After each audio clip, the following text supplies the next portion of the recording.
রাজধানীর ৩০০ ফিট এলাকার খাবারের ভুবনে এক নতুন এবং আলোচিত নাম আইরিন পিঠা এবং হাঁসের মাংসের ঘর। একসময়ের সাধারণ গৃহিণী আইরিন আজ পরিচিত উদ্যোক্তা, যার যাত্রাটা শুধু পিঠা কিংবা মাংস রান্নার গল্প নয়, এটি সাহস, স্বপ্ন এবং আত্মনির্ভরতার এক অনন্য দৃষ্টান্ত।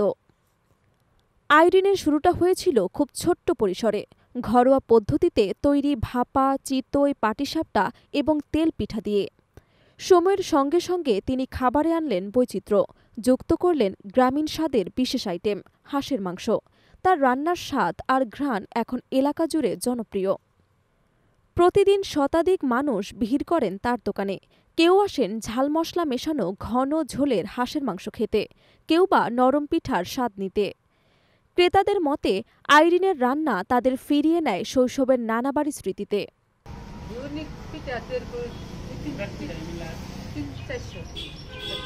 কি কি পিঠা বানান আর কি কি আয়োজন থাকে আপনাদের?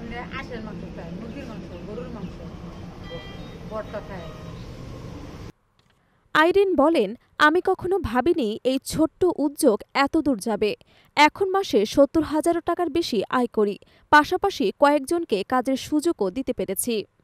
আজ আইরিন নিজেই একটি অনুপ্রেরণা, বিশেষ করে নারীদের জন্য।